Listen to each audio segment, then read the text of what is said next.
So we're looking at parallel circuits, and we've kind of taken our circuitry here and we've broken it up into a table. We have the first circuit, second circuit, third circuit, and the total resistance or the total circuit.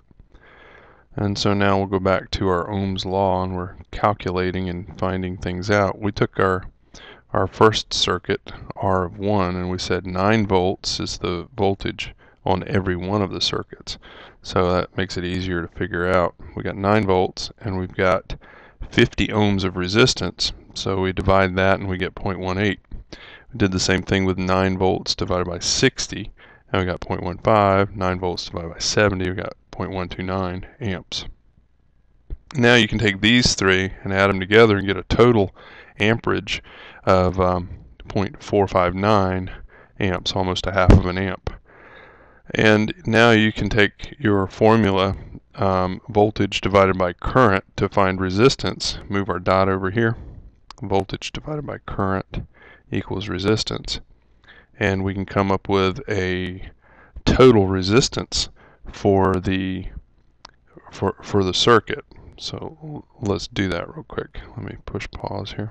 So I took my calculator and I simply divided 9 divided by 0.459, and that gave me 19.6. Now there's a way of verifying to make sure that you got all your math right, and I strongly recommend that you do this. So to verify, we're going to use this formula that I put up here. We're going to use 1 over R of T, the total resistance, is equal to 1 over R of 1 plus 1 over R of 2 plus 1 over R of 3. And this is going to verify that our numbers have come out correctly, we hope. So we'll see.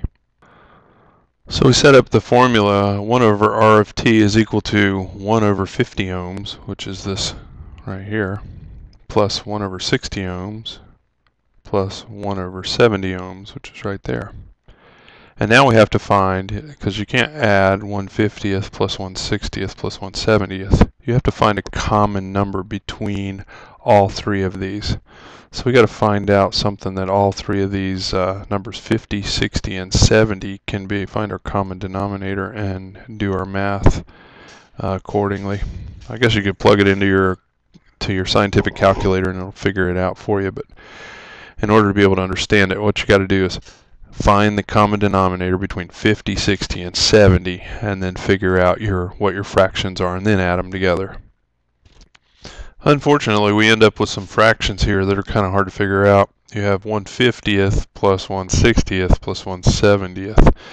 And the way I calculate it, the only one I can come up with that's a common denominator is just by multiplying 50 times 60 times 70, or 50 times 60 times 7. You get 2100. So 2100 is our common denominator. We say 42 plus 35 plus 30, and that gives us a total of 107. So I stacked them up a little better this time. Instead of putting them in a slash fraction, I put them in a vertical fraction so you can see them a little better. So what we're doing here is we have 1 over R of T, which is this, is equal to 107 over 2100 ohms. So we added up 42 plus 35 plus 30, and we got 107. So now we've got to cross multiply. We multiply R of T times 107 and 1 times 2100. Well, what you do is you end up with 2100 divided by 107, and that comes out to 19.6 ohms.